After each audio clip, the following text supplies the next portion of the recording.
አርዕስተ ዜና። ኢትዮጵያ የዓለም የንግድ ድርጅት አባል ለመሆን የቴሌኮምና የፋይናንስ ዘርፉን በበለጠ ክፍት እንድታደርግ እንደተጠየቀች ተገለጸ። 12 የኢትዮጵያና ኤርትራ የሲቪልና ወታደራዊ ባለስልጣናት ላይ ክስ መሰረቱ።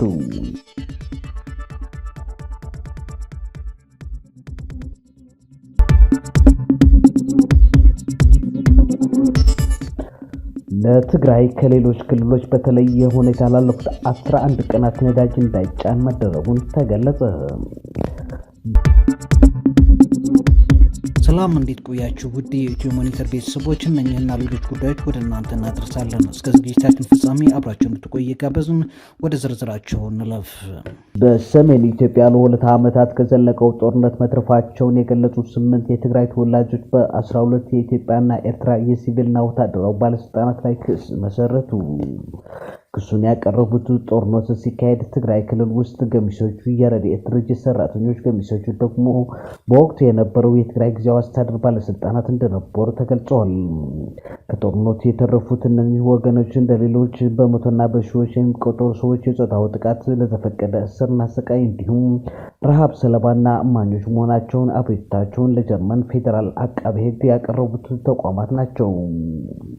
ለደህንነታቸው ሲባል ስማቸው ከተለወጠው አቤቱታ አቅራቢዎች አንዱ የሆኑት አቶ ጸጋ እንደሚሉት በ2 ዓመቱ ጦርነት ታናሽ ወንድማቸውና እናታቸውን አጥተዋል። ሀዘኑ አሁንም አልወጣላቸውም። ያልበቃ ብሎ ዛሬም የትግራይ ወገኖቻቸውን በየቀኑ ለሞት የተደረጉ መሆኑንም ነው ይናገራሉ።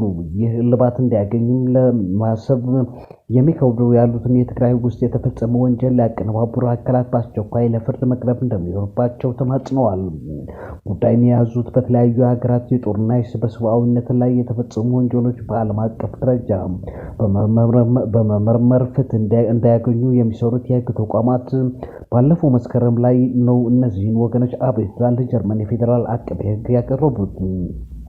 ባለፈው ሳምንት ደግሞ ለሁለተኛ ጊዜ ተጨማሪ ክሶችን አጠናክረው ማቅረባቸው ያነጋገርናቸው የኒውዮርክ የሚገኙት ጉዳይን ከያዙት ዓለም አቀፍ የወንጀል ጉዳዮች የህግ ባለሙያ ኒክ ለዲ ገልጾልናል። የቀረበው ክስ ይዘቱ እንዴት ያለ ይሆን? የህግ ባለሙያው ኒክ ለዲ ያብራራሉ። ይህ ጉዳይ 8 ከጎርጎሮሳውያኑ ህዳር 2020 እስከ ህዳር 2022 ትግራይ ውስጥ ከተካሄደው ከጦር ወንጀልና በሰብአዊነት ላይ ከተፈጸመ ወንጀል የተረፉ የትግራይ ተወላጆችን ወክሎ የቀረበ ክስ ነው። አቤቱታ አቅራቢዎቹ ከመካከላቸው 5ቱ ጀርመን ውስጥ ነዋሪ ናቸው። እነሱም ግድያና እስራትን ጨምሮ ጾታዊ ጥቃት፣ ረሃብና ስቃይ ለመፈጸሙ እማኝ ነን ብለዋል። አቤቱታ አቅራቢ ደንበኞቻችን ፍትህ ይፈልጋሉ። ፍትህ የሚፈልጉትም እኛ እንደምናምነው በኢትዮጵያም በኤርትራም ባለስልጣናት በኩል ለተፈጸሙ ወንጀሎች ነው ይላሉ። እንዲያም ሆኖ ጋዜጣ መግለጫውም ሆነ ጉዳይን ከያዙት የህግ ባለሙያዎች አንዱ የሆኑት ኒክ ለዲ ክስ የቀረበባቸው የ12ቱ የኢትዮጵያና የኤርትራ ባለስልጣናት ስም ከመግለጽ ተቆጥበዋል።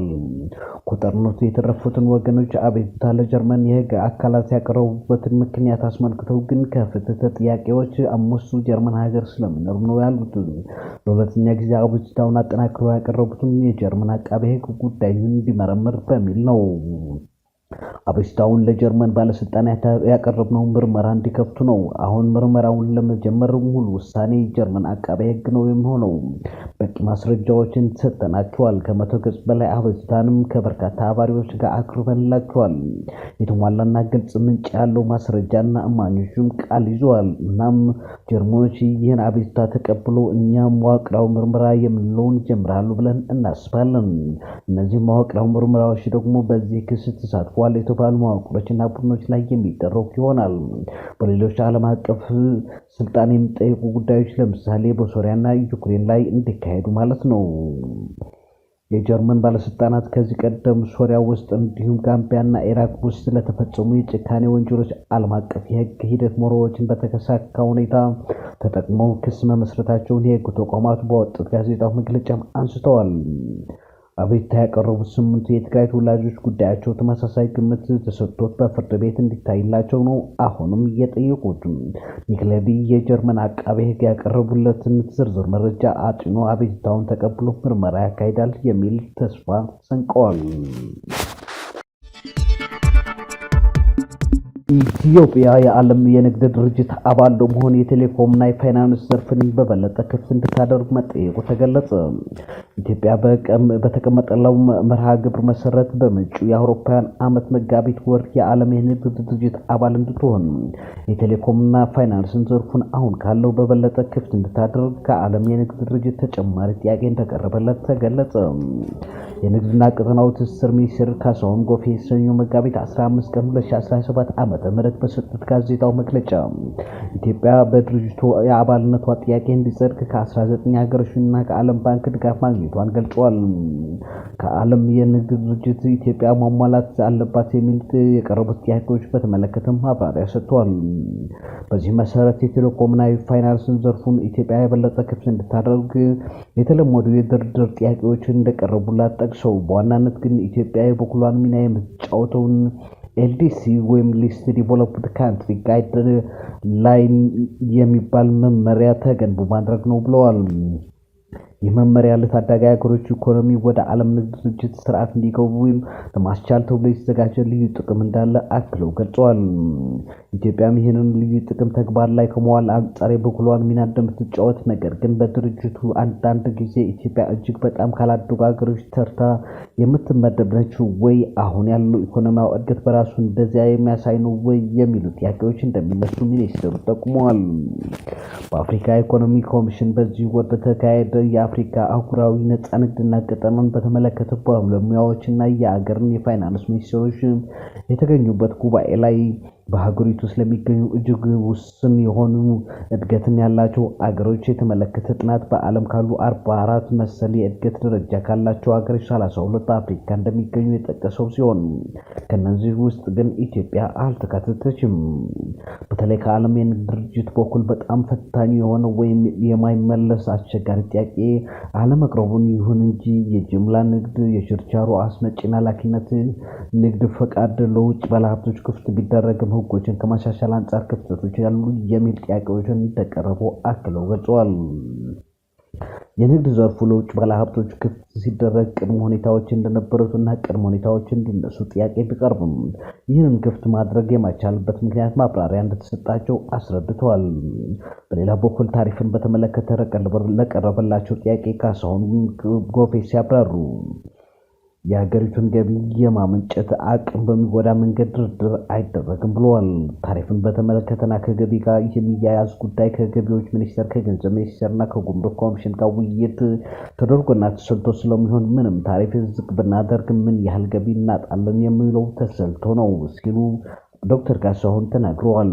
ከዚህ ጋር ተያይዞ ገቢ ላይ የተወሰነ ተጽዕኖ ቢኖርም ገቢን አሽመድምዶ አጠቃላይ የመንግስት እጅ የሚያስር እንዳልሆነ ገልጸው ገቢና ውጭን እኩል ለማካሄድ ኢትዮጵያ በጣም ትጎዳለች የተባለው ጉዳይና እስካሁን የውጭ ባለሀብቶች እንዳይገቡ የተደረገበት ሁኔታ ኢትዮጵያን ምንም እንዳልጠቀማት ያሳያል ብለዋል።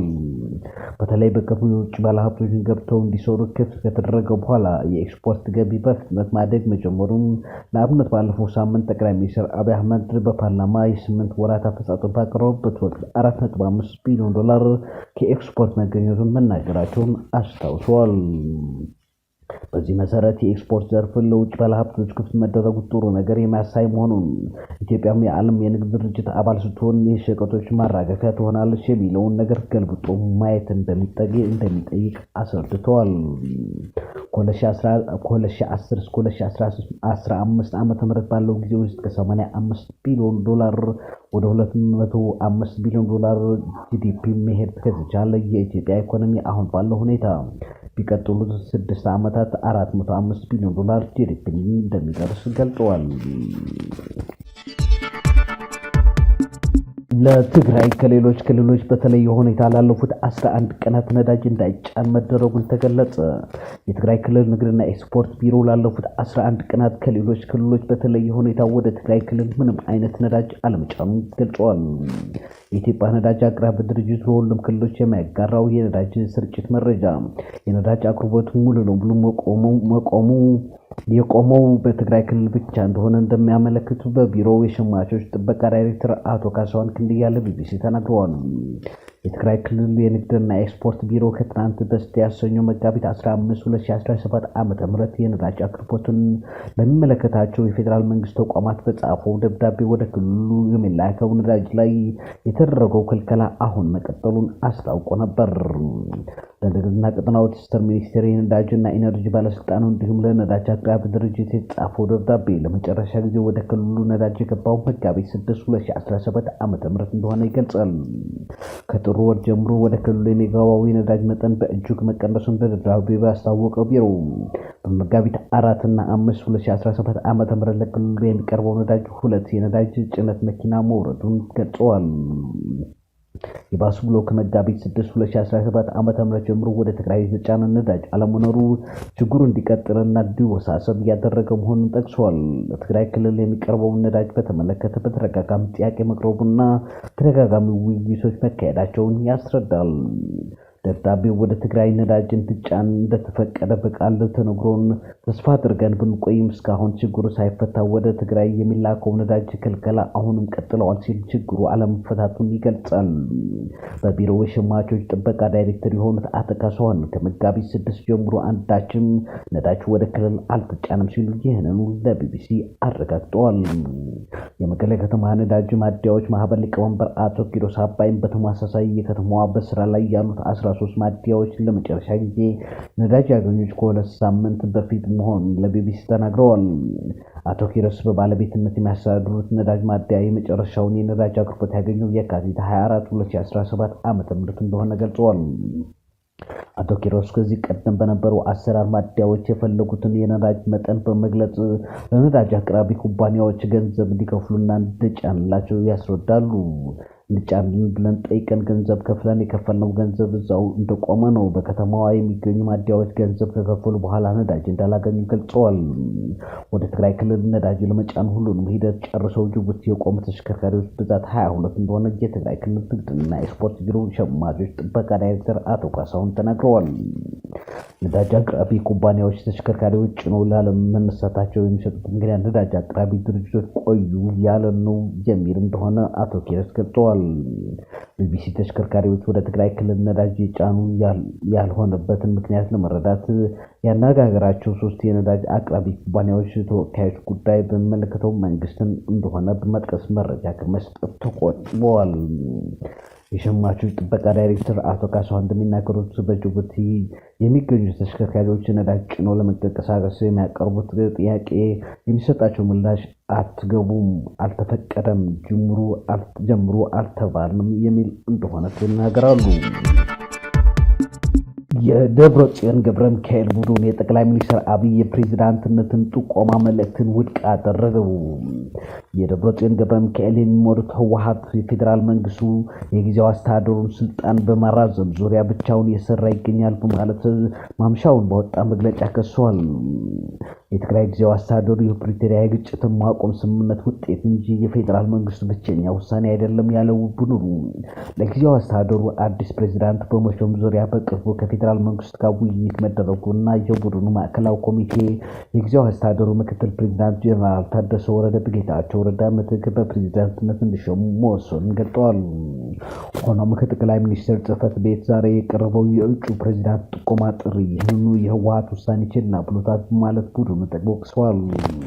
ቡድኑ አያይዞም የጊዜው አስተዳደሩን በፕሬዝዳንትነት የሾመው ስልጣን የጠቅላይ ሚኒስትሩ ብቸኛ ውሳኔ እንዳልሆነ በመጥቀስ የእጩ ፕሬዝዳንት ጥቆማ ጥሪ የፕሪቶሪያውን ስምምነት ስለሚጥስ ተቀባይነት የለውም በማለት ውድቅ አድርጎታል። ቡድኑ ይህን መግለጫ ያወጣው ጠቅላይ ሚኒስትር አብይ የትግራይ ህዝብ ለጊዜው አስተዳደሩ እጩ ፕሬዝዳንት ጥቆማ እንዲሰጡ መጠየቃቸውን ተከትሎ ነው። ውድ የኢትዮ ሞኒተር ቤተሰቦች ስትከታተሉት የነበራችሁ የዛሬ ዝግጅታችን ነበር። አብራችሁ ስለነበራችሁ ከልብ አመሰግናለሁ።